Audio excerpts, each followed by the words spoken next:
Hello, my name is Gabe Grimoire, and I'm making a 2D action roguelike RPG where you're a ghoul descending a living dungeon by any means necessary. The game is called Bloomed Ghoul, and welcome to the devlog.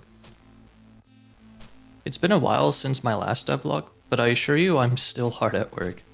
Since the last one, I started to think about what I should focus on next for the game. At first I thought more upgrades would be the way to go, but honestly, there were two main things gnawing at me for a while, and I think it's about time I address them. And those are NPCs and placeholder assets. Welcome to the campsite, a safe area in the dungeon where players are able to take a moment and gather themselves. Here, you can go to the shop, talk with characters, receive and complete quests, participate in crafting, and more. I had a start to the dialogue system before, but I've fleshed it out now and have properly created some NPCs. I have more in the works, but at the current moment I have the mayor, who runs the campsite in its entirety, Miracle, a bloody character who will give quests and rewards related to demons, Patches, a mad doctor who is all about graftings and experimentation, and the merchant, a mysterious individual with a surplus of items for trade.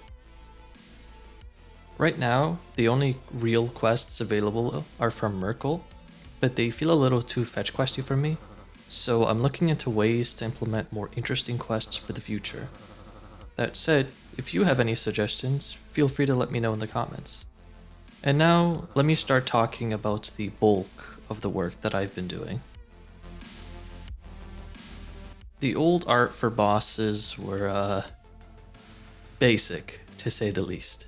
They each had 1 to 2 animations each, and even then, the squirming mass had literally just 2 frames, so it's about time they got a glow up.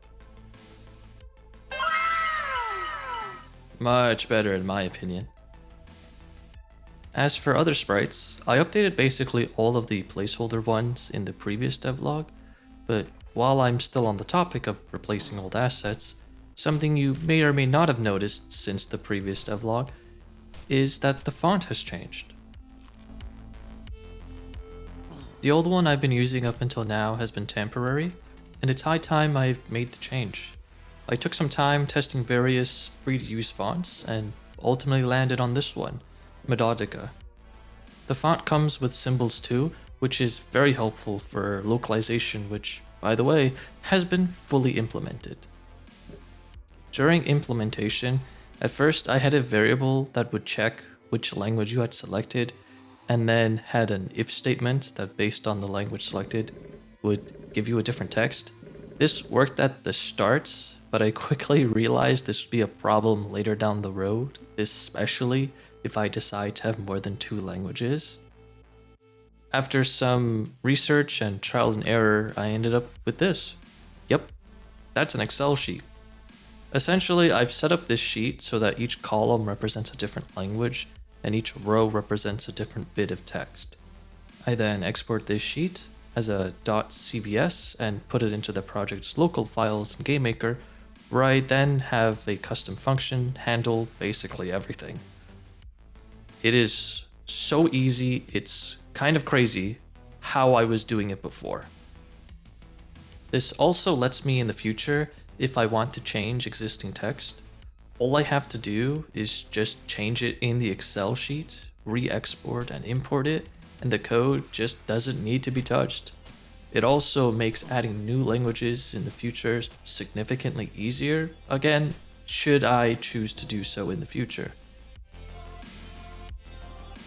Audio is probably my weakest area of expertise, and as a result, has been the thing I've most been pushing back on doing. But with every bit of progress I make and with every bit of content that I add, I find the game's need for more audio grows, so it's time I added audio in a lot of places that were lacking it. This meant reviewing what parts of the game really lacked it and making a list. Some examples of what I've since added is using the grafting menu, obtaining a new grafting, ringing the corpse spell, breaking destructible walls, which, yes, those are a thing by the way, and interacting with buttons. I'm still a long way from finishing the audio, but it's a very good step in the right direction, and I'm sure I'll be passively adding more in the weeks to come. It's been a little over a month now since the Steam page has gone public, and since then there are already over 60 wish lists, which, yes, though in the grand scheme of things is not particularly a large number, it is like 50 more people than I expected I'd have by this point, which is nice. I plan to update the Steam page by the next devlog too, which I'm hoping will also include a trailer. Besides that, I'm currently working on improving the game as much as I can for a demo release expected early 2026. I'll also try to see if I can get some friends to playtest the game by then, since I think I've gotten a little numb to the gameplay. That all said, thanks so much for watching, stay tuned and wish me luck.